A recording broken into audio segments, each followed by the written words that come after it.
ในวันนี้ความฮักที่เคยดีเปลี่ยนไปแล้วบ่เหลือเลยวี่แววที่เคยหากันสิ้นสุดความสัมพันธ์ตั้งแต่วันที่เขาเข้ามาก็พอหูว่าเจ้านั้นมีใจให้กับเขาจะลืมความฮักเขาที่เคยแสนงดงามเป็นอย่างใดก็ตามจะบอกจะหากันตลอดไปแต่วันนี้เจ้าต้องเปลี่ยนไปเจ้าแอบมีเขาข้างกายอยู่นั้นคิดจะดึงเจ้าไว้ก็บอกไว้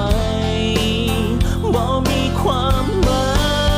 ยสุดท้ายเจ้าก็ต้องไปกับเขาบ่มีอีกแล้วคำว่าเฮาต่อจากนี้ให้เจ้าไป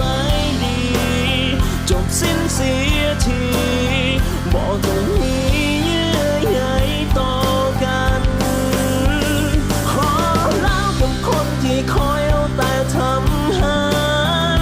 นอกใจทั้งที่เฮาข้างบนหัวใจจะไว้อะไรให้คนที่ทิ้งกันไปให้รู้เอาไว้ว่าบอกเคยจะเสียดาย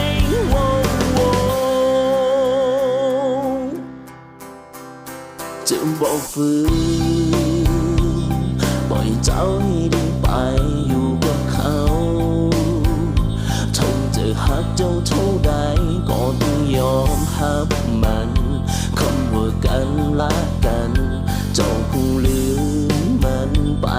แล้วแต่วันนี้เจ้าต้องมาเปลี่ยนไปเจ้าแอบมีเขาข้างกายอยู่นั้นคิดจะดึงเจ้าไว้ก็บอกไว้บ่มีความหมายสุดท้ายเจ้าก็ต้องไปกับเขาบ่มีอีกแล้วคำว่าเฮาต่อจากนี้ให้เจ้าไปดีจบสิ้นเสียทีบ่ต้องมีเยื่อใยต่อกันขอแล้วกับคนที่คอยเอาแต่ทำให้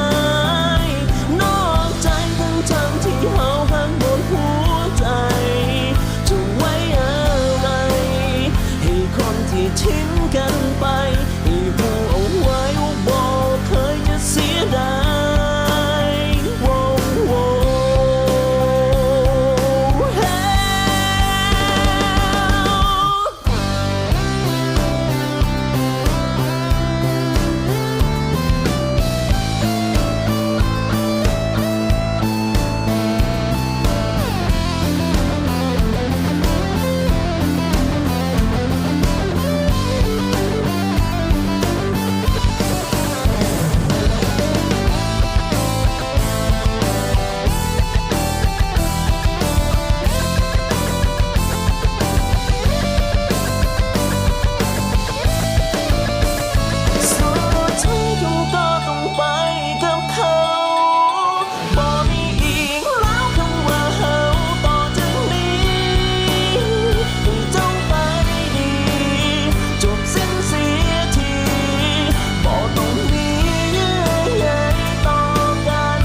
ที่